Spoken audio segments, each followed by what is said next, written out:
안녕하세요. 성공예감 이대호입니다.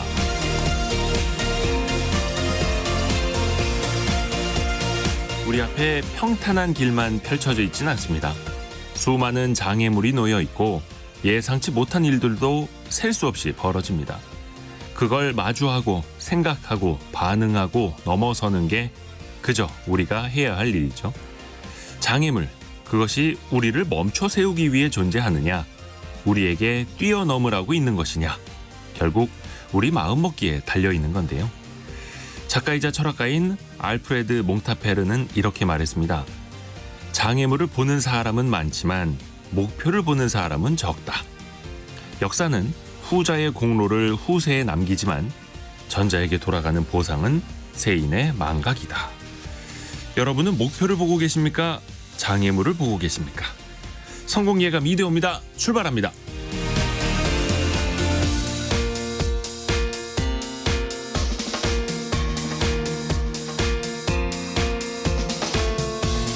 안녕하세요. 이대호입니다. 오늘은 3월 4일 월요일입니다. 아마 오늘 새 학기, 새 출발하시는 분들 많을 텐데요. 모두 다 힘내시고요. 장애물이 있더라도 목표를 보는 사람이 다 같이 되었으면 좋겠습니다. 오늘의 경제상식 퀴즈 내드립니다. 경제상식 퀴즈는 이게 좀 희망찬 정답이어야 되는데 그다지 좋지 않은 네 글자 정답입니다. 자, 그런데 이걸 피해야 합니다. 그런 의미에서 이 퀴즈를 내드리는 거고요. 한국거래소에 따르면요, 현재 거래 정지에 놓인 상장회사가 71곳이나 된다고 합니다. 시가총액으로 따지면 약 8조 2천억 원어치가 거래도 되지 않고 시장에 묶여있는 셈이죠. 그래서 거래소는 자본 잠식, 감사 보고서, 의견 거절 등의 문제가 생기면 거래 정지를 하고 적격성 심사를 거치게 되는데요. 그래도 문제가 생기면 증시에서 결국 퇴출시키는 이것을 결정하게 됩니다. 다만 이 기간이 좋기 2년에서 4년까지도 걸려서 너무 이제 오래 끌게 된다라는 비판도 많이 있고요. 금융당국은 이 기간을, 심사 기간을 단축하는 방안도 검토하고 있습니다. 자, 증시에 상장된 기업의 자격을 폐지, 취소시키는 걸 말하죠. 이걸 네 글자로 맞춰주시면 됩니다. 흔히들 내 주식이 휴지 조각이 됐다, 이렇게 흔히들 표현을 하시는데요. 이럴 일은 여러분께는 없길 바라면서 퀴즈를 내드렸습니다. 아이고, 근데 바로 제 눈에 들어온 김은옥님의 문자메시지, 저도 이거 된 적이 있다고. 자, 여러분은 그런 일 없으시길 바라면서 짧은 문자 50원, 긴 문자 100원이 되는 샵 9730 문자 메시지로 보내주시면 되고요. 비용이 들지 않는 KBS 콩으로 올려주셔도 좋습니다. 저희가 추첨을 통해서 다양한 또 선물을 보내드리고요. 유튜브를 통해서도 함께 하실 수 있습니다. 성공예감 이대호입니다. 자주 검색하시면 성공이 가까워집니다.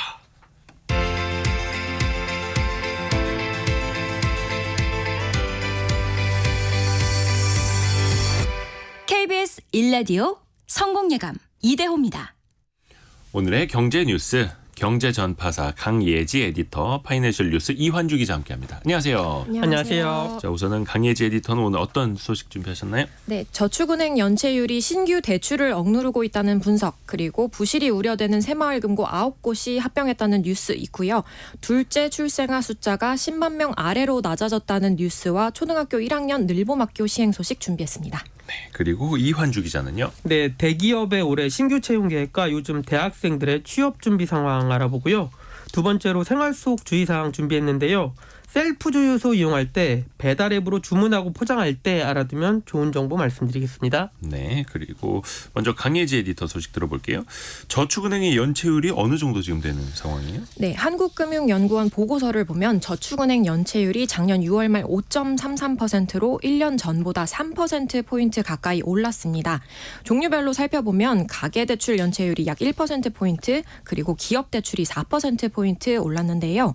저축은행 연체율은 재작년 하반기 이후 법인과 개인 사업자, 그러니까 기업 대출 중심으로 꾸준히 올랐는데 이것이 저축은행의 신규 대출을 위축시키는 요인으로 꼽힙니다. 얼마나 줄었냐면요. 저축은행 총 대출이 작년 6월 말에 115조 원인데 이 금액이 6개월 전보다 5% 줄어든 수치입니다. 또 지방의 저축은행 연체율이 서울 소재의 저축은행보다 높았는데요. 서울과 비교해서 아무래도 지방 인구가 적고 또 대부분 산업 발전이 서울에 집중되어 있다 보니까 지방 경제가 상대적으로 부진한 결과라고 볼 수 있습니다. 일단 저축은행의 연체율이 높아지면 저축은행 그 자체로도 좀 건전성에 문제가 생길 수 있는 거잖아요. 네, 저축은행을 비롯한 금융회사는 못 돌려받는 대출, 또 그럴 가능성이 높은 대출들이 있는데요. 이런 부실화된 대출을 일정 수준 이하로 관리해야 합니다. 그래야 원활하게 새로운 대출을 받을 수 있고 또 개인이나 기업들도 필요한 자금을 융통할 수 있겠죠. 또 연체율이 높아지면 불안 심리가 커질 수도 있고요. 정부가 최근 저축은행이 연체율 관리 지원에 나섰는데요. 그중 하나가 바로 연체된 채권을 저축은행이 외부에다가 팔 수 있는 채널을 넓힌 겁니다. 기존에 저축은행과 같은 금융회사가 보유한 개인 사업자 연체 채권은 주식회사 새출발기금, 이게 뭐냐면요. 소상공인과 자영업자를 돕기 위한 맞춤형 채무조정 프로그램인데요. 네. 이 주식회사 새출발기금에 매각할 수 있었습니다.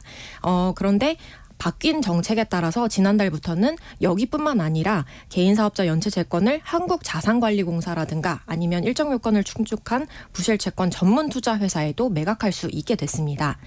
이런 정책들이 이제 막 시행됐기 때문에 결론적으로는 아직은 저축은행 건전성 관리와 동시에 소상공인이 필요한 돈을 제때 빌리고 또 재기를 도울 수 있을지 효과를 좀 살펴봐야 될 것 같은데요. 이에 대한 평가가 나오면 또 소식 전해드리겠습니다. 연체 채권이라는 게 돈을 빌려간 사람이 연체를 하고 있고 그 사람에게 돈을 받을 수 있는 권리이기는 한데 그걸 채권으로 만들어서 이거 우리가 100만 원 원래 받아야 되는데 한 2, 30만 원이라도 건져봅시다. 이러면서 그 부실 채권 전문 관리 기관에게 매각할 수 있다라는 소식인데 그나마 조금이라도 건질 수 있다. 네. 저축은행 입장에서 보면요. 네. 그리고 새마을금고 그 일부 금고들의 이제 부실 위험도가 좀 우려를 샀었는데요. 일부 지역의 새마을금고가 합병을 했네요.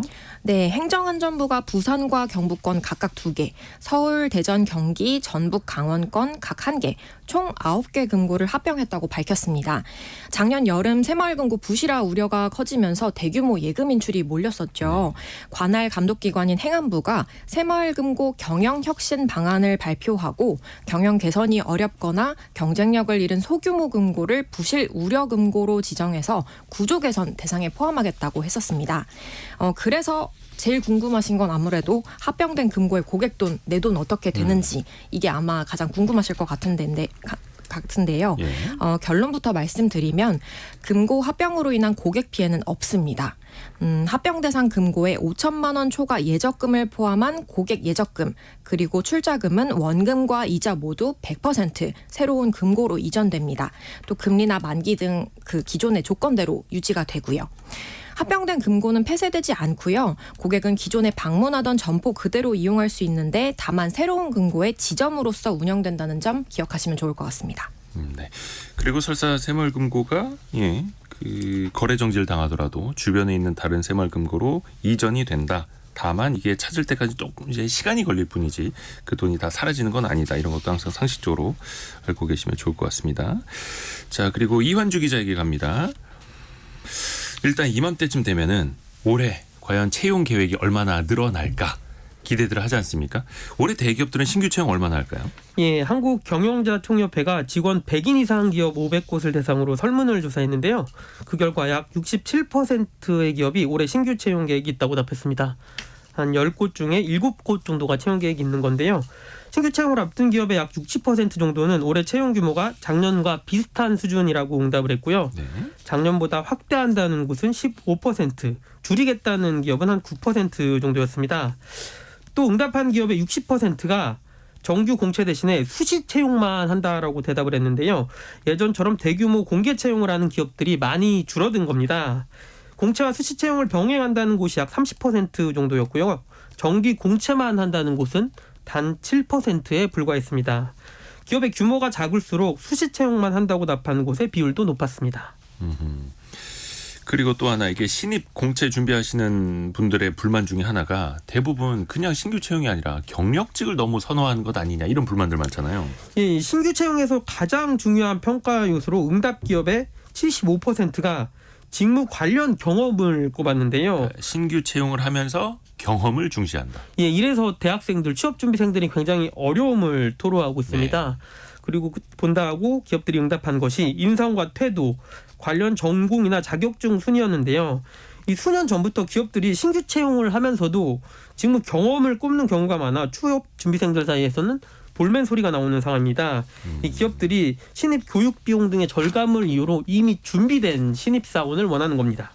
그래서 그럴까요? 요즘에는 대학교 1학년 때부터 취업을 준비한다고요. 예, 요즘은 동아리 활동도 취미보다는 학회나 PPT 발표, 영자신문 읽기 등 취업과 관련이 있는 활동을 중심으로 한다고 하는데요. 네. 또 대학도 취업 준비 학원처럼 변하고 있는 상황이라고 하는데 국내 주요 대학들도 신입생부터 진로나 취업 관련 교과목을 1학년부터 적극 도입하고 있습니다. 1학년 때부터 경력을 쌓고 이게 부족한 경우에는 대학교를 휴학하고 토익, 학회, 인턴십 등을 하기도 하는데요. 신입사원이 되기 위해 필요한 경력을 쌓는 겁니다. 이 취업에 도움이 될까 싶어 복수 전공을 지원하는 경우도 늘고 있는데요. 취업이 잘 안 되는 문과 계열에서는 취업을 하려면 경제나 경영학을 복수 전공하는 것은 필수라는 얘기도 나오고 있고요. 아예 졸업을 늦추는 대학생도 늘고 있습니다. 졸업하고 취업이 늦어지면 또 기업에서 이마저도 약점이 될 수 있기 때문인데요. 워낙 취업자들이 밀려 있기 때문에 1년이라도 늦게 졸업을 하고 직장을 갖지 않는 것을 좋지 않게 보는 겁니다. 이 경력 있는 신입 직원을 뽑기 위해 기업들이 인턴 제도 같은 대기업 채용 자리를 늘려야 한다는 지적이 있지만 그럼 또 대학생들은 인턴이 되기 위해서 인턴 경쟁을 펼쳐야 하는 상황이라는 지적도 있습니다. 오늘 참 새 학기가 시작하는 날인데 뭔가 좀 희망이 좀 많이 생겼으면 하는 바람, 사실은 바람만 가져봅니다. 이게 좀 답이 좀 나와야 될 텐데요. 강혜지 에디터에게 다시 갑니다. 결혼하는 부부가 많이 줄고 있다라는 이야기 많이 들었는데 이게 통계로 나왔네요. 네, 통계청에 따르면 작년 혼인 건수가 20만 건에 채 못 미쳤습니다. 10년 전인 2013년에는 32만 건 넘었었거든요. 그보다 40% 줄어든 수치입니다. 네. 통계청 사회조사 결과를 보면 결혼에 대한 인식이 많이 달라졌음을 알 수 있는데요. 13세 이상 인구 중에서 결혼을 반드시 해야 한다라고 답한 비율은 2012년엔 10명 중 2명 꼴이었는데 2022년에는 1.5명 꼴입니다. 그리고 반대로 결혼하는 것이 좋다라고 답한 사람은 10명 중 4명에서 3명으로 오히려 줄어들었습니다. 한편 저출생 문제는 점점 심각해지고 있는데요. 가임기 여성 1명이 평생 낳을 것으로 예상되는 평균 출생아 숫자를 합계 출산율이라고 합니다. 이 합계 출산율이 작년 4분기 기준 0.65명입니다. 결혼에 대한 인식이 좋지 않으니까 결혼하는 커플이 줄고 또 아이가 줄어드는 악순환의 고리가 만들어진 셈인데요.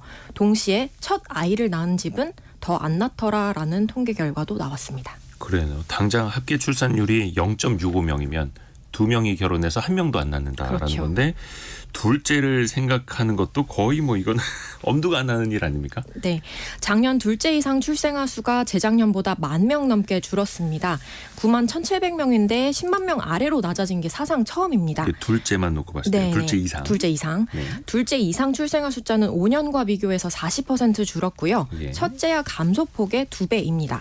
즉 출산과 육아를 경험한 부모는 둘째는 안 낳는다라는 거죠. 약 20년 전만 하더라도 둘째 이상 출생아 숫자가 첫째인 아이보다 훨씬 많았었는데요. 2004년 처음으로 첫째아 수가 더 많아지고 또 그 격차가 매년 더 빠르게 벌어지고 있습니다. 이 통계가 시사하는 바가 좀 큰데요. 결혼에 대한 부정적 인식이 커지고 또 아이를 잘 낳지 않는 시대에 아이를 낳아 기르자라고 마음먹은 부모조차도 육아가 너무 고돼서 둘째는 포기했다는 점을 보여주기 때문입니다. 아프리카 속담에 네. 한 아이를 키우는데 온 마을이 필요하다라는 말이 있는데요. 네. 부모와 가족은 물론 공동체 전체가 힘을 모아서 아이를 키운다는 의미라고 합니다. 이번 통계에는 우리 사회와 시스템이 아이 키우기에 한참 부족하다라는 현실이 반영됐다고도 볼 수 있습니다. 그렇죠. 우리 사회에서 아이를 키우는데 공동체가 과연 역할을 하는가? 글쎄 여기 자신 있게 답하실 분들이 계실까요? 또 하나 정부가 그래서 보육 부담을 좀 덜어주기 위해서 늘봄 학교를 도입했죠. 늘봄 학교. 네, 오늘 3월 첫 월요일, 오늘 아마 설레는 마음으로 초등학교 입학식 가신 분들 많이 계실 것 같은데요. 오전 7시부터 오후 8시까지 학교에서 다양한 프로그램에 참여할 수 있는 늘봄 학교가 오늘 또는 내일부터 전국 약 2,700개 초등학교에서 시행됩니다. 수업 시작 전 아침 시간과 방과 후 저녁 8시까지 희망하는 학생이라면 100% 참여할 수 있습니다. 기존 제도에는 신청 우선순위라는 게 있었는데요. 늘봄 학교에는 신청 우선순위, 추첨, 탈락 이런 거 없고요. 맞벌이 가정 여부 등도 보지 않습니다. 일단 올해는 아쉽지만 초등학교 1학년을 대상으로 시행되고 내년부터는 1, 2학년, 내후년에는 6학년까지도 이제 단계적으로 확대될 예정입니다. 또 올해 늘봄 학교를 이용하는 1학년은 맞춤형 프로그램을 매일 2시간씩 무료로 이용할 수 있습니다. 체육과 문화 그리고 예술 프로그램을 선호하는 예비 학부모가 많고 또 아이들이 학교에 빨리 적응하도록 놀이 중심의 예체능 활동을 다수 편성했다라고 교육부가 밝혔는데요. 예를 들어서 보통 1학년 수업이 오후 1시쯤 끝나는데 늘봄 학교 맞춤형 프로그램을 이용하면 학교 시간이 2시간이 늘어나서 3시쯤으로 늦춰지게 됩니다. 또 무료 프로그램 이상 더 신청을 하거나 1학년 이외의 학생이라면 비용을 부담하되 최대 8시까지 학교에 머물 수 있고 또 이런 경우에는 석식비도 전액 지원됩니다. 2학기부터는 전국 6천여 개 모든 초등학교로 확대되고요. 혹시 우리 아이 학교가 시행 대상인지 궁금하신 분들은 교육부 누리집에 들어가시면 늘봄 학교 명단을 확인하실 수 있습니다. 저녁 8시까지 아이들이 학교에 있을 수 있다. 네, 그러니까 퇴근 시간까지는 아무래도 부모님들이 좀 시간을 벌 수 있지 않을까 싶습니다. 8시까지면 괜찮을 것 같습니다. 늘봄 학교 소식이었고요. 지금 한창 이제 결혼과 육아를 하는 게 딱 저희 30대 또래거든요. 네. 근데 이제 저희 또래가 IMF 위기도 겪고 세월호 위기도 겪으면서 이 생존에 대한 문제를 되게 고민을 많이 했었다라고 하더라고요.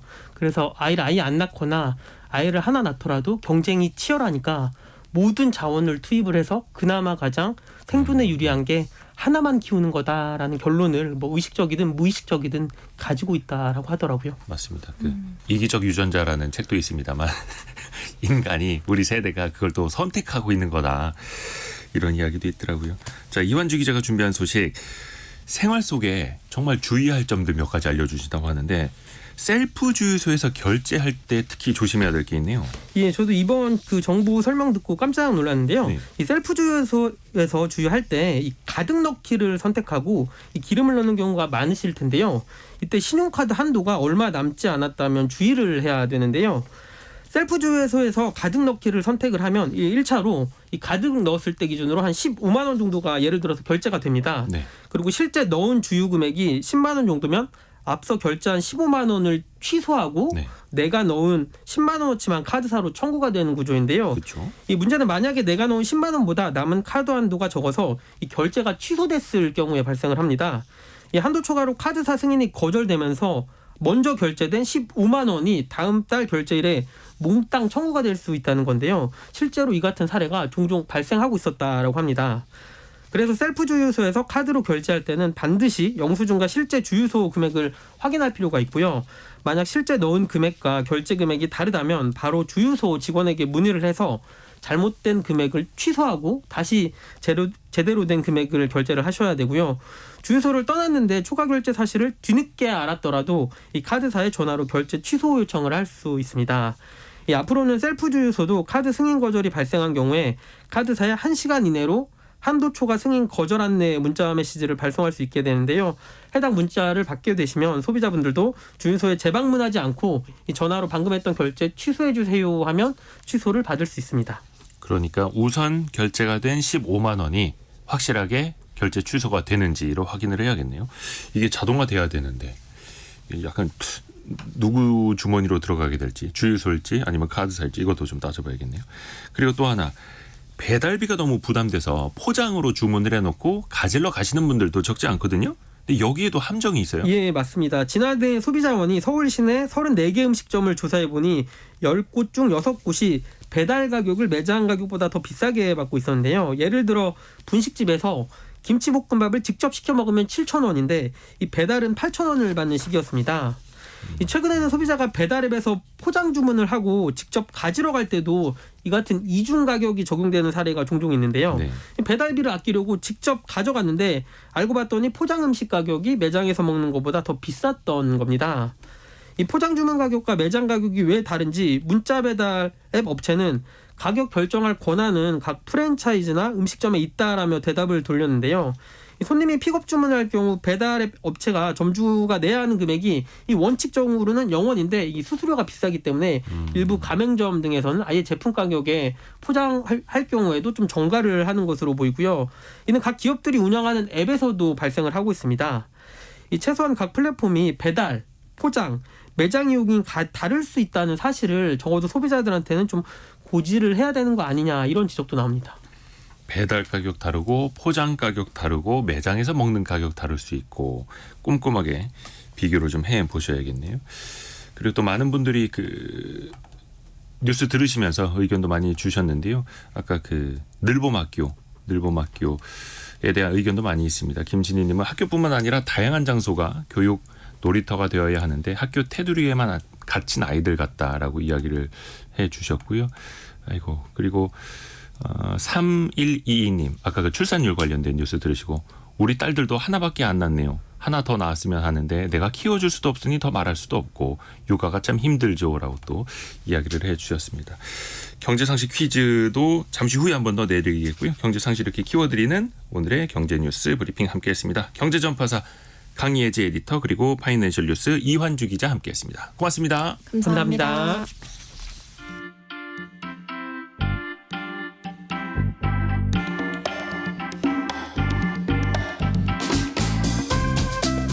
지금 여러분께서는 KBS 일라디오 성공예감 이대호입니다를 듣고 계십니다. 참여해주신 여러분께는 추첨을 통해 아름다운 식탁창조 주비푸드에서 자연에서 갈아 만든 생와사비를, 쉽고 빠른 판촉물 제작 시너지 기프트에서 대용량 에어프라이어를, 그리고 성공예감에서 준비한 커피 쿠폰을 보내드립니다. 당첨자는 성공예감 이대호입니다 홈페이지에서 확인하세요.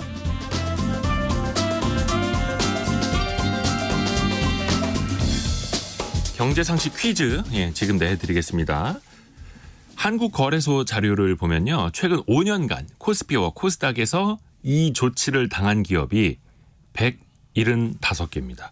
이 중에 25%는 사업 보고서를 아예 내질 않았거나 감사 의견이 적정하지 않다라고 나오면서 상장사로서의 자격이 취소가 됐다라는 건데요. 그걸 우리가 네 글자로 이렇게 부르게 됩니다. 상장회사도 생로병사가 있기는 한데 공개를 할 때 IPO를 할 때 이제 태어난다라고 치면은 이거는 상장사로부터 이제 명이 끝난다 이렇게 보실 수도 있겠습니다. 증시에서 탈락되는 조치 그걸 네 글자로 맞춰주시면 되는데요. 9160님 예전에 2번 당하고 주식은 보지도 않고 있네요 라고. 그리고 김선호님 저도 예전에 주식을 샀다가 이거 되어서 손해를 본 기억이 있습니다. 그리고 조진기님도 제 주식 이것이 되어서 휴지 조각이 된 채 화병에 걸렸어요. 유유. 아 근데 지금 김남희님도 그렇고 6983님, 3134님 다들 이거 한 번씩 당해보셨다는 분들이 또 2번 이상 당해보셨다는 분들의 고해성사가 이어지고 있습니다. 참. 뭐라고 제가 말씀을 드려야 될지 모르겠는데 조상현 님도 마찬가지로 지인 추천으로 발을 담갔다가 땅을 치면서 후회 중입니다. 원금만이라도 회복하고 싶어요. 진짜 유유 이렇게 해주셨는데 이게 이 조치를 당해보신 분들 휴지 조각이 돼보신 분들은 또 이 경험이 한 번만 있는 게 아니라 2번 이상 있으신 분들이 많이 있더라고요. 왜 그럴까요? 그 공통점은 아마 본인이 좀 잘 아시지 않을까. 한 번 정도는 사실 운이 나빠서 그 회사가 뭐 나도 모르는 사이에 횡령이 벌어졌거나 화재가 발생했거나 주요 거래처에서 이제 일감이 끊겼거나 그래서 한 번 정도는 운이 나빠서 이거 당할 수는 있거든요. 근데 2번, 3번 반복된다라는 건 본인이 과연 재무제표나 최대 주주 변경 사항이나 대표이사 변경 사항이나 이런 것들을 좀 제대로 파악을 하고 들어갔는지 혹은 동전주만 좋아하고 이렇게 너무 높은 리스크를 떠안았던 건 아닌지 한번 돌아볼 필요도 있어 보입니다. 좀 잔소리가 됐네요. 자, 짧은 문자 50원, 긴 문자 100원이 드는 샵 9730이나 KBS 콩으로 여러분이 생각하시는 정답 그리고 의견 많이 많이 보내주세요.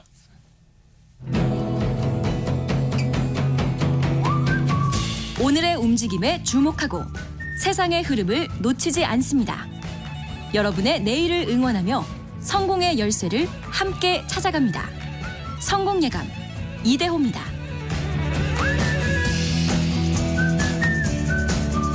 주식 투자에도 일부가 붙고요. 예금, 적금, 보험까지 이 금융 거래를 할 때도 세금이 붙습니다. 슬기로운 세무생활, 오늘 누리세무그룹 김철훈 세무사와 함께 금융생활에 붙는 세금들을 정리해 보시죠. 김철훈 세무사, 안녕하세요. 안녕하세요. 우선은 금융소득이 뭔지, 세법에서 말하는 금융소득이 뭔지 그 정의부터 좀 부탁드릴게요. 예. 세법에서 말하고 있는 이제 금융소득이라는 거는 네. 이자하고 배당까지만 이야기를 하고 있어요. 그래서 우리가 쉽게 생각할 수 있는 뭐 주식을 사고 파는 부분에서 생겨는 소득이나 이런 거는 주식 양도소득으로 따로 분류를 해놨고요. 네. 이제 이자 소득은 우리가 흔히 가입해 있는 예금이나 적금에서 발생하는 이자라든지 아니면 채권에서 발생하는 이자 또는 할인액을 말을 하는 거고요. 배당 소득 같은 경우는 이제 법인에서 받는 이익이나 잉여금의 배당이나 분배금을 이야기를 하고 있습니다. 그리고 이자 소득부터 한번 따져볼까요? 네. 이자를 받을 때 여기에는 세금이 얼마나 떼나갑니까? 네, 금융소득 특히 이자를 뭐 주거나 받을 때는 거기에서 이제 원천 징수를 하게 되어 있어요. 네. 이제 우리가 은행에서 이자를 받을 때 보통 이자의 일부를 먼저 세금으로 원천 징수 당하고 나머지 금액만 내 통장에 찍히게 되는데요. 세율은 14%에 지방세 1.4% 더해서 합쳐서 총 15.4%를 떼게 됩니다. 이자에는 15.4%의 세금이 예. 붙는다. 예, 예를 떼서 들어서 나간다. 네, 이자를 10,000원을 받게 되면 여기에 1,540원이 세금으로 떼어지고요. 나머지 8,460원만 내 통장에 찍히게 되는 거예요. 네. 이 원천징수라는 건 이제 은행이 나한테 이자를 줄 때만 떼는 게 아니라 가족 간에도 서로 돈을 주고 받아서 빌려줬다면 그 가족 간의 징여를 피하기 위해서 서로 차용증도 작성하게 되고요. 이때 이자도 줘야 되고 마찬가지로 원천징수도 해야 됩니다. 근데 은행에서 떼는 것과 달리 주의해야 될 점은 원천징수 세율이 달라지는데요. 네. 은행같이 이렇게 돈을 빌려주는 걸 주 업종으로 하는 그 경우에는 이자율이 15.4%이지만 우리 같이 이렇게 가족 간에 서로 돈을 빌려줄 때는 15.4%가 아니라 27.5%꽤 높죠. 오, 그래요? 네. 비영업 대금의 이익이라고 해서 세율을 27.5%를 적용을 해야 돼요. 그래서 가령 이제 아들이 아버지로부터 돈을 빌린 상태로 이제 그거에 대해서 이자를 아버지께 돈을 드릴 때 네. 10,000원을 아버지께 줘야 된다면 여기서 27.5% 2,750원은 세금으로 떼서 세무서에 갖다 내야 되고요. 아버지에게는 7,250원만 줘야 돼요. 그리고 추가로 이제 이자를 줄 때 원천징수 세율이 가장 센 거는요. 99%를 떼는 이제 차명 계좌에 대한 이자가 있습니다. 차명 계좌. 이거는 나중에 밝혀졌을 때 네. 국세청에서 떼나간다는 거죠. 예, 나중에 밝혀지든지 아니면 은행에서 봤을 때 차명 계좌. 이게 본인 이름이 아닌 걸로 예금을 했다. 이때 이자를 줄 때 10,000원을 이자를 준다고 했을 때는 9,900원을 세금으로 떼어가서 100원만 주게 되는 꼴이라 거의 다 가져간다고 봐야 될 것 같습니다. 이야, 차명 계좌는 이자 소득세율이 99%고 이건 거의 징벌적인 거네요. 거의 다 가져가죠. 예. 그리고 또 가족 간에도 돈을 빌릴 때 차용증 쓰라고 하는데 나중에 네. 그게 징여세 문제가 될 수도 있으니까. 근데 가족 간에 빌려준 돈에 대한 이자에 대해서는 세율이 27.5%. 굉장히 높네요. 근데 이거를 원천징수하는 것도 사실은 쉽지가 않을 텐데요. 원천징수 하긴 쉽지 않지만 나중에 예. 증여라는 거에 대해서 대응하기 위해서는 내가 이자를 떼었고요. 마찬가지로 이자를 떼면은 뭐든지 다 소득세가 발생하기 때문에 그에 대해서 신고를 하는 건 원칙이긴 합니다. 이야. 그리고 또 하나. 그냥 예적금 같은 경우에 이제 이자 같은 거, 네. 이자 소득 생겼는데 원천징수가 아니라 한 번 더 나중에 돈을 또 내야 되는 경우가 있죠. 예. 세금을. 네. 금융소득 같은 경우는 이제 두 가지가 있는데요. 분리과세로 끝나는 것과 종합과세로 가는 게 있어요. 네. 먼저 분리과세로 가는 건 어떤 거냐. 1년 동안 내가 금융소득, 이자소득이라든지 배당소득을 합쳤더니 2천만 원이 안 되더라. 아니면 2천만 원까지더라 라고 하는 경우는 조금 전에 뗐던 15.4%로 원천징수로 끝나게 됩니다. 근데 이제 이게 좀 많아져요. 그래서 연간 1년 동안에 받았던 이자 소득이나 배당 소득이 2천만 원을 넘어가는 경우라고 한다면은 그 넘어가는 금융 소득을 다른 종합소득과 합산해서 이제 다시 한번 세금을 계산하게 됩니다. 이걸 금융소득 종합과세 제도라고 이야기를 하고요. 네. 이때 적용되는 이자 소득이나 배당 소득의 기준은 세전 금액 기준이고요. 그리고 이건 가족 단위로 구분을 하는 게 아니라 개인 한 사람 단위로 기준으로 계산을 하게 됩니다. 정리를 하자면 금융소득 종합과세라는 거는요. 이자 소득이나 배당 소득이라는 금융소득이 1년 동안 세전으로 해봤더니 2천만 원을 넘어가더라. 그러면 그 넘어가는 금액을 다른 소득은 이제 사업소득, 뭐 근로로 일해서 받는 소득과 더해서 누진세율로 다시 한번 계산해 보는 걸 금융소득 종합과세라고 이야기를 합니다. 그러니까 더 높은 세율이 적용이 돼서 네. 세금 부담이 더 커진다라는 거죠. 네, 맞습니다. 2천만 원 이상이 될 때는 금융소득 종합과세가 된다. 네. 자, 그리고 주식 투자를 할 때도 사실 이게 알게 모르게 세금이 좀 빠져나가는 것들이 있습니다. 네, 세금이 많이 나오죠. 이제 주식 투자를 할 때 각 단계별로 한번 볼게요. 살 때 있을 테고요. 그 네. 주식을 가지고 있을 때. 그리고 마지막으로 그 주식을 팔 때가 있을 텐데 먼저 살 때 큰 금액의 주식을 산다고 하면은 너 그 주식 투자할 돈 그렇게 큰 돈 어디서 났니?라고 물어보는 자금 출처 또는 증여세 문제가 나올 수가 있고요. 그리고 이 주식을 가지고 있을 때 이제 회사로부터 배당을 받게 되는 경우가 있는데요. 이땐 배당 소득세 조금 전에 말씀드렸던 15.4% 원천 징수하고 또 2천만 원이 넘는다고 하면은 이제 금융소득 종합과세로 세금을 다시 한번 매기게 됩니다. 마지막으로 이 주식을 팔 때는요 2가지 세금이 발생할 수 있는데요. 먼저 양도소득세가 발생해요. 근데 양도 차익을 내가 싸게 사서 비싸게 팔아서 비싸게 팔 때 이 차익이 발생한 경우라면은 이제 양도소득세가 발생을 할 수 있는데 이제 국내 주식 시장에서 우리 같이 일반 개미 투자자가 양도할 땐 과세하지 않고요. 보통 이제 대주주라든지 아니면 장외거래, 비상장 주식을 팔 때 차익이 발생하면 양도소득세가 나오게 되고요. 또 이와는 다르게 수익이 없다고 하더라도 증권거래세는 팔기만 한다면 무조건 발생을 하게 됩니다. 그렇죠. 수익이 없어도 거래세는 내야 되는 거고 네. 지금 0.15%인데 그리고 또 하나가 이번 우리는 이제 세금에 대해서 이야기를 하고 있는데 네. 알게 모르게 주식 투자하시는 분들이 수수료 많이 내시거든요. 맞아요. 증권사 수수료, 유관기관 수수료는 세금처럼 팔 때만 내는 게 아니라 살 때 팔 때 계속 냅니다. 네. 2번 냅니다. 그러니까 거래를 많이 하시는 분들은 나라와 그 유관기관에 좋은 일 많이 네, 하시다. 수수료로 다 나가게 되죠. 또 하나 요즘에 참 서학개미라고 해서 미국 주식 투자 아니면 또 요즘에 일본 증시도 상당히 좋기 때문에 일본 주식 투자하시는 분들 많이 있거든요. 해외 주식은 이게 세금 제도 좀 다르잖아요. 네. 이제 해외 주식 같은 경우는 이제 양도세 납부하는 게 좀 다른데요. 네. 작년 2023년 기준으로 해외 주식을 통해서 이제 양도 차익 내가 벌어들인 게 250만 원을 넘어갔다. 이렇게 수익을 냈다. 이런 분들은 이번 5월 달에 세금 신고를 해야 되는데요. 이 양도소득 계산하는 방법은 내가 작년에 벌어들인 그 주식을 통해서 해외 주식을 통해서 벌어들인 게 250만 원이 넘어간다 하면 그 넘는 수익 부분에 대해서 지방세까지 포함해서 22%를 납부를 해야 됩니다. 250만 원을 초과한 금액의 22% 예. 적지 않은 겁니다. 네, 맞습니다. 그래서 이때 해외 주식을 양도세가 많이 나온다고 해서 줄일 수 있는 방법이 있는데요. 네. 뭐 양도 차익이 250만 원을 넘어갔다고 한다면은 네. 내가 이제 세금을 내야겠구나 생각을 해서 손실을 보고 있는 주식을 팔게 되면은요. 그 양도 수익과 양도 손실 2가지가 상계가 되기 때문에 세금을 줄일 수가 있고요. 한쪽 주식은 500만 원을 벌었고 네. 하나의 주식은 또 500만 원을 까먹었으면 예. 2개를 동시에 다 정리를 하면 그냥 0원이 맞습니다. 되는 거죠. 네. 그리고 또 가족에게 주식을 증여한 다음에 그 가족이 그 주식을 팔게 되면은요. 네. 양도소득세를 줄일 수가 있습니다. 아하. 네. 배우자에게는 6억까지 증여세가 안 나오고요. 자녀에게는 5천만 원까지 증여세가 안 나오니까 증여를 한 다음에 만약에 매도를 하게 된다면 양도소득세도 줄일 수 있고요. 이 신고하시는 분들은 직접 이번 5월 1일부터 5월 31일까지 홈택스와 지방세, 위택스 사이트를 통해서 신고를 해야 되고요. 또는 저희 같은 세무사한테 맡기든지 아니면 거래하고 있는 증권사에서도 5월에 양도세 신고를 대행해 주기도 합니다. 아하. 일부 증권사에서는 그 해외 주식하는 고객들 많이 유치하려고 네. 이거 대행해 주기도 하고요. 맞습니다. 그리고 요거를 홈택스나 위택스에서 직접 본인이 신고할 수 있는 거고요. 네.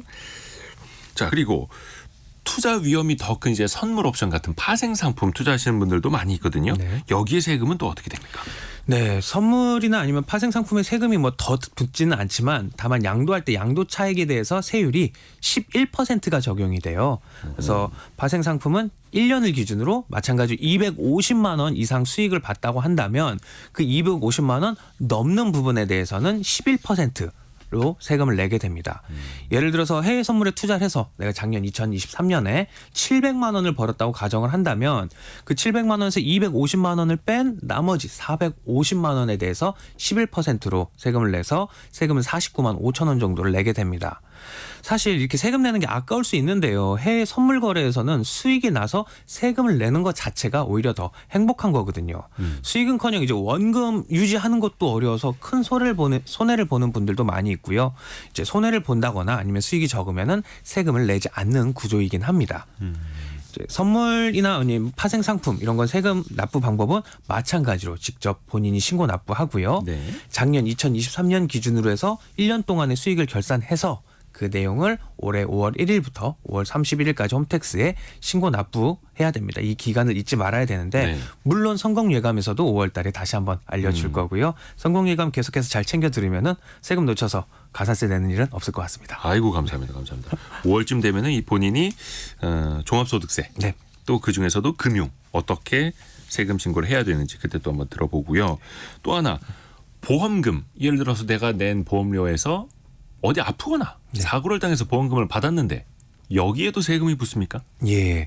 보험금은 일단 기본적으로 내가 낸 것보다 보험금으로 낸 것보다 네. 더 받게 되면 소득으로 보는데요. 이제 일정한 이유들이 있는 경우에는 세금을 부과하지는 않아요. 않는 경우. 예. 보험은 종류가 많습니다. 뭐 크게 보장성 보험, 그리고 저축성 보험, 사망보험 이렇게 나눠볼 수가 있는데 네. 보장성 보험 같은 경우는 내가 보험금을 내면 나중에 돌려받는 게 아니라 이거는 이제 소멸되는 시스템이에요. 그래서 사회적 위험 보장을 위해서 이 부분에 대해서 보장성 보험에 대해서는 웬만한 경우가 아니라면 세금을 이제 과세하지 않고요. 반대로 이제 저축성 보험이라는 게 있습니다. 저축성 보험은 내가 냈던 보험료보다 나중에 더 돌려받는 시스템이고요. 이럴 경우에는 이걸 더 돌려받는 금액을 이자 소득으로 보게 돼요. 이 이자에 대해서도 소득세를 부과할 수는 있지만 모든 저축성 보험에 대해서 소득세가 발생하진 않아요. 일반적으로 10년 이상인 저축성 보험에 대해서는 노후 대비용으로 써야 되지 않겠느냐 해서 과세를 하지 않습니다. 10년이 안 된다거나 아니면 납입 금액이 뭐 1억, 2억 이상인 경우에는 이자 소득으로 과세하는 경우가 있습니다. 네, 마지막으로 사망보험 같은 경우는 보험료 낸 사람과 그리고 그 보험금을 받는 사람이 다를 경우에는 상속세라든지 아니면 증여세 문제가 발생할 수 있습니다. 증여세 이야기 나와서 말인데 네. 보험료를 가족이 대신 내주는 경우 있지 않습니까? 예. 일반적으로 부모님이 가입을 해주고 네. 자녀 보험도 부모님이 보험료를 내주는. 네. 근데 나중에 보험금을 받을 때 네.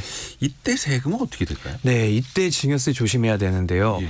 뭐 결론부터 말씀드리면 보험료를 낸 사람과 네. 보험금을 받는 사람이 같다라고 한다면 문제가 없지만 말씀하신 대로 보험금을 낸 사람은 부모님인데 보험금을 받는 사람은 자녀다. 이럴 경우에는 증여세 또는 상속세 문제가 나올 수가 있어요. 제가 뭐 이해하기 쉽게끔 뭐 좀 하나의 가정을 들어보면은 네. 내가 보험금을 월 100만 원씩 이렇게 많은 금액을 내면서 내가 만약에 다치게 된다면 보험금을 뭐 많은 금액 1억을 받는다. 이런 상품에 가입을 한다라고 이야기를 하면은 이제 보험 사기 얘기 부분을 일단 제외하고 보험금을 내가 다칠 때마다 1억이라는 금액이 자녀한테 계속해서 가게 될 거예요. 네. 이게 증여세가 문제가 없으면은 이걸 악용하는 사례가 발생할 수 있기 때문에 이제 사례별로 정리를 하면 매달 보험료를 낸 사람이 나고 그 보험금을 탄 사람이 나라고 한다면은 문제가 없지만 이제 낸 사람이 부모님이고 받는 사람이 자식이라면은 이때 증여세 문제가 나올 수가 있고요. 반대의 경우로 자식이 보험료를 매달 내고 그 보험금을 탄 사람이 부모님이라고 한다면 이때도 마찬가지로 증여세 문제가 나올 수 있으니 주의해야 됩니다. 그러니까 낸 사람과 보험금을 받은 사람이 다르면 네. 기본적으로 증여세. 근데 이것도 또 신고를 해야 돼서 나중에 예. 좀 복잡하긴 합니다. 맞습니다. 그리고 아까 8358님이 증권사에서 양도소득세 신고를 대행해 줄 경우에 그걸 신청하는 건 4월에 받습니다. 그 부분도 꼭 말씀해 주세요라고 8358님이 말씀해 주셨네요. 아유 고맙습니다. 일단 뭐 해외 주식 투자하시면서 큰 수익 나신 분들은 알아두시면 좋습니다. 또 250만 원 이상 네. 벌었을 때는 양도소득세를 꼭 내야 하니까요. 그리고 고수봉님이 가족에게 이자 없는 무상 대여를 했다면 어떻게 되나요?라는 질문도 주셨는데 네. 그냥 이자 없이 우리가 돈 가족 네. 사이에 주고받는 경우도 있지 않습니까? 네, 가능합니다. 이자를 증여세 부분에 있어서 원래 이자를 주고 받아야 되는 게 맞지만 무이자로 뭐 빌려주는 경우도 있어요. 이럴 경우에는 뭐 정확한 금액보다는 2억 정도까지는 아하. 무이자로 가족 간에 빌려준다고 하더라도 증여세 문제는 발생하지 않습니다. 근데 대신에 이것도 차용증은 써놔야. 써놔야 나중에 뭐 문제를 대비할 수 있을 것 같습니다. 오늘 누리세무그룹의 김철훈 세무사 함께했습니다. 고맙습니다. 감사합니다. 라디오 정보센터 다녀옵니다.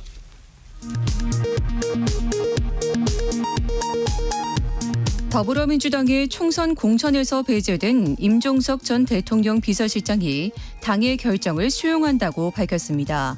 국민의힘은 전국 254개 지역구 전역에 후보를 공천한다고 밝혔습니다. 지난 1월 전 산업생산지수는 113.8로 전달보다 0.4% 증가해 석 달 연속 증가세를 보였습니다. 소매 판매액 지수도 전달보다 0.8% 증가했지만 설비 투자는 5.6% 감소했습니다. 미등록 대부업을 하면서 최대 연 1381%에 달하는 이자로 벌어들인 수익에 대한 과세는 정당하다는 서울행정법원 판단이 나왔습니다.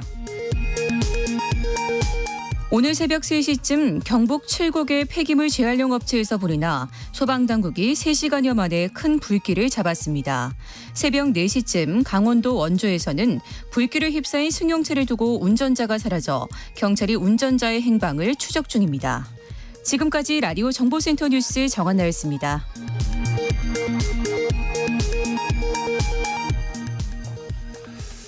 최근에 증시는 좀 답답하긴 합니다만 공모주, 이 IPO, 새내기주 투자는 정말로 많은 사람들이 관심을 갖고 있는데요. 그러면서 또 비상장 주식 혹은 이제 상장을 한다라고 하는 그런 주식들에 대한 관심도 높아지고 있습니다. 다만 이게 참 위험도가 큽니다. 제대로 한번 배워보실까요? 돈워리 투자 백서 시간 어서민의 성선화 대표와 함께합니다. 성 대표님 안녕하세요. 네, 안녕하세요. 우선 비상장 주식이라고 하면 그 시장에는 주로 어떤 기업들이 있다고 볼 수 있을까요? 네, 일단 기업이 처음 태어나면 이제 벤처 투자가 되는 거잖아요. 네. 그러니까 작은 회사가 이제 점점 이제 실적이 좋아지고 커지면서 이제 드디어 다 모든 사람들이 거래할 수 있는 시장으로 나가게 되는 게 결국에는 목표이거든요. 그러니까 처음에 이제 기업을 시작할 때 뭐 그런 목표를 세우지는 않을 수도 있겠지만 결국에는 상장이 목표가 되는 경우들이 굉장히 많은데 아직까지는 그 상장을 할 수 있는 기준에 못 미치거나 안 그러면은 나는 굳이 상장을 하지 않아도 돼. 뭐 이런 기업들 그러니까 시장에 나가서 거래를 하기 전에 그 단계에 있는 기업들이 비상장 기업이라고 할 수가 있고요. 사실 뭐 우량한 기업이라고 하더라도 상장하지 않고 비상장인 경우들이 상당히 많기 때문에 이런 기업들에 하고 싶다라고 생각을 했는데 저도 막상 찾아보면 아직 상장을 안 했네? 이런 경우들이 꽤 있습니다. 그리고 또 하나 상장하기 전 단계라고도 하고 또 이건 사실상 비상장이다라고도 하고 그 코넥스라는 시장이 있지 않습니까? 네네. 그것도 좀 설명을 부탁드립니다. 약간 좀 이게 좀 헷갈릴 수 있는 부분이 뭐냐면 코넥스는 뭐고 그러면은 비상장 주식은 뭐냐 이렇게 생각하실 수가 있는데요. 네. 코넥스는 엄연히 상장이 된 거거든요. 왜냐하면 코넥스 같은 경우에는 한국 거래소에서 운영하는 분명한 시장인데 기업에 약간 차이가 있습니다. 우리가 이제 코스피 시장이 있고 코스닥 시장이 있고 그다음 코넥스 시장이 있는 거거든요. 코스피는 굉장히 대기업들이 위주로 있는 거고 그거보다 조금 규모가 작은 게 코스닥 시장.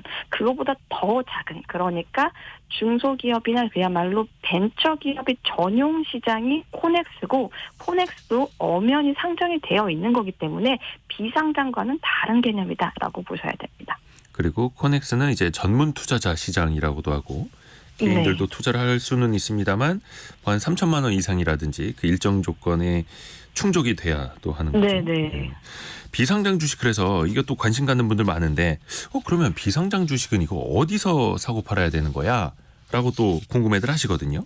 네, 사실 이 비상장 주식 이 거래 방식도 계속 진화를 해 가거든요. 제가 예전에 그 취재를 했을 때만 하더라도 이제 개인 간이 만나서 1대1로밖에 거래가 거의 안 됐었는데 네. 요즘에는 KOTC라고 이제 금융투자협회에서 이제 장외 주식 시장을 또 만들었고요.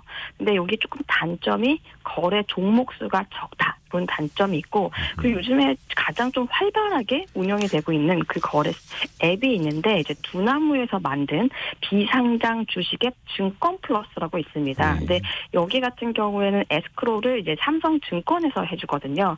그래서 사실 제가 이제 거래를 보니까 요즘에는 이 앱에서 많이 거래를 하는 것 네. 같고 또 KOTC 같은 경우에는 사실 약간 세금 혜택이 있거든요. 세금 혜택에도 불구하고 내가 찾고자 하는 거래하고자 하는 그런 종목들이 없다 보니까 활발하게 거래는 되지 않는 그런 상황이고 가장 또 주의를 하셔야 될 게 정말 예전의 방법대로 정말 뭐 어떤 그 사설 사이트들이 있거든요. 무슨 땡땡 사이트? 그 사이트에 무슨 주식 팝니다라고 해서 이렇게 1대1로 만나서 하는 거래도 있습니다. 그러니까 최고로 이게 좀 사기의 위험성이 많으니까 요즘에 이런 거래들은 많이 안 하는 편이고 앱이나 KOTC 요 두 개에서 거래를 많이 하고 있습니다. 뭐 온라인 커뮤니티 그러다가 요즘에는 증권사와 아니면 이제 핀테크 기업이 내놓은 그 애플리케이션을 쓰기도 하고요. 네. 그리고 조금 전에 이정민님이 상장 전에 투자했다가 상장이 되면 수익 실현이 엄청 클 것 같아요라고 의견 주셨는데 비상장 투자 이 통상적인 수익률 혹은 기대 수익률 이런 걸 좀 알 수 있을까요? 사실 많은 분들이 비상장 투자를 하면 네. 되게 큰 수익을 걸겠구나라고 생각할 수 있는데 상장만 하면 이것도- 대박이다. 네. 맞아요. 그렇죠. 근데 이것도 과거의 사례를 보면 꼭 그렇지만은 않습니다. 그쵸. 예를 들어서 크래프톤 같은 경우에는 이제 비상장 투자를 하셨던 분들이 굉장히 큰 수익을 냈습니다. 네. 그런데 카카오뱅크 같은 경우는 그 반대의 경우였거든요. 오히려 비상장을 더 비싸게 산 경우들이 많았어요. 왜냐하면 맞아요. 비상장에 너무 이제 기대감이 컸었기 때문에 오히려 상장을 보고 더 손해를 보는 경우가 있거든요. 그래서 비상장도 다 수익을 보는 건 아니기 때문에 잘 보셔서 이게 만약에 상장을 했을 때 아직까지 공모가도 나오지 않은 상황이잖아요.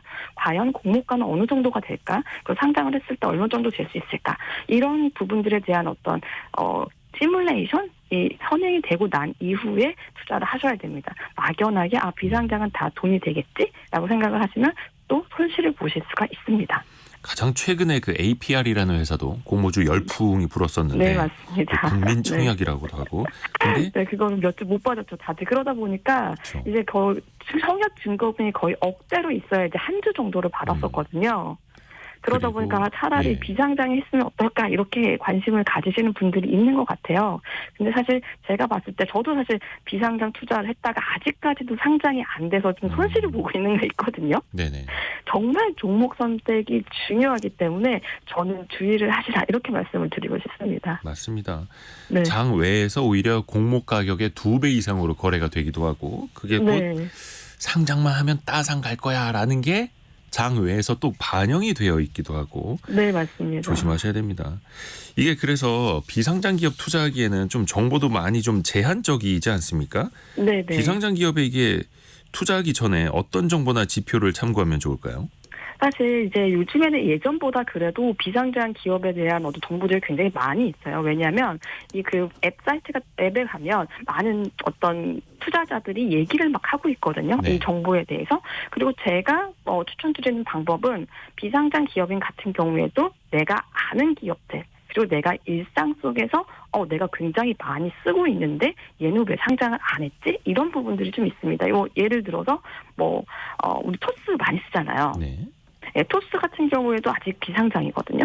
그리고 숙박 앱 같은 것들도 있어요. 네. 그런 것도 우리가 여행 갈 때 요즘 굉장히 일상적으로 많이 쓰잖아요.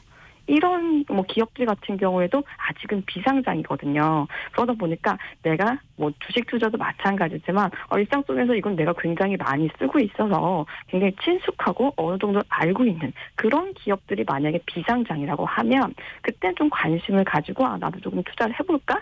이렇게 접근하시면 좀 안전하지 않을까라는 생각이 듭니다. 생활 속에서 아이디어를 얻을 수 있다. 네. 근데 다만 재무제표도 봐야 되는 거고요. 네네. 물론 이제 비상장 회사들은 그런 공시가 자주 나오지는 않습니다만 특히 이제 상장을 앞둔 회사들, 상장을 추진하는 회사들은 또 의례적으로 또 공시를 상장 기업처럼 또 하게 되죠. 네, 이것도- 그리고 또 하나 그 팁을 네. 드리면 사실 이제 초기 기업들이 계속 시리즈로 투자금을 유치해 가거든요. 뭐 아하. 시리즈 A, 시리즈 B 이렇게 봤는데 네. 그러니까 투자를 잘하는 기업들이 있어요. 벤처 투자자들. 이런 벤처 투자자들이 만약에 어떤 기업에 투자를 많이 했다. 규모가 뭐 몇백억 규모로 투자를 했다. 그러면 아, 이 기업은 굉장히 괜찮구나. 왜냐하면 전문적으로 투자를 하는 사람들이 그만큼 돈을 넣었을 때는 또 그만큼 기대감이 크다는 거거든요. 그러니까 내가 판단하는 것도 중요하지만 어떤 투자를 잘하는 전문 회사에서 큰 금액을 투자했다라고 하면 그 기업도 사실 관심을 가져볼 만하다. 이렇게 볼 수 있는 거죠. 벤처 캐피탈 같은 전문 투자 기관이 또 얼마의 가치로 그 회사를 네. 투자를 했는지. 네. 다만 그게 또 정답만은 아니지 않습니까? 벤처 네, 캐피탈도 이제 네. 속된 말로 물릴 수 있는 거고. 네. 너무 초기 투자를 결정을 한다면 그만큼 또 위험성도 큰 거일 텐데 특히 주의해야 될 점도 좀 정리 부탁드립니다. 네, 사실 요즘에 보면 이제 공모주 청약을 하면서 이제 한 주, 두 주 이렇게 받다 보니까 그 전에도 막 문자 같은 걸로 전화 같은 것도 막 하기도 하더라고요. 네, 괜찮은 비상장 주식이 있는데 뭐 이렇게 좀 사시겠습니까? 이런 것들은 거의 이제 사기인 경우가 많고 예. 또 하나 또 주의를 하셔야 될 게 놓치시는 부분이 있어요. 세금 부분이거든요. 아하. 세금이 사실 많습니다. 일단 많다는 게 4가지 정도의 세금을 내야 되는데 가장 주요한 거래세가 있습니다. 거래세가 없다라고 생각을 하는데 거래세가 있고요. 그리고 양도소득세가 있습니다. 양도 차이에 대한 걸 내기 때문에 이것도 사실은 이제 대주주냐 아니냐 중소기업이냐 이거에 따른 기준에 따라서 양도 세율도 다르고요. 만약에 내가 비상장 주식을 사는데 그거를 1년 이내에 그 전에 이제 매도를 한 거죠.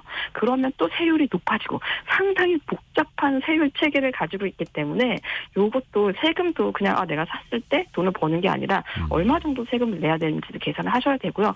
만약에 내가 세금 같은 부분에 뭐 또 그게 되게 계산하기 쉽지 않다라고 하면 그냥 공모주를 나가서 이제 상장을 할 때까지 기다리면 그때부터는 세율 부담이 확 낮아지는 거죠. 근데 그렇죠. 비상장 상태에서 사고 팔 경우에는 한 20% 정도의 세금을 내야 된다. 이렇게 생각하시면 될 것 같습니다. 비상장 주식이 조금 기대 수익률이 더 높기도 합니다만 그만큼의 위험성은 네. 또 더 크기도 한 거고요. 자, 네. 오늘 어서민의 성선화 대표 통해서 비상장 주식 투자 방법과 위험성도 같이 들어봤습니다. 고맙습니다. 네, 감사합니다. 감사합니다. 저희가 2부에서는요. 개미스쿨 김영희 교수와 함께 최근의 경제 이슈 그리고 증시 국내뿐만 아니라 미국, 중국, 일본까지 한번 쑥 훑어보겠습니다. 잠시 뉴스 들으시고요. 10시 5분에 금방 다시 뵙죠.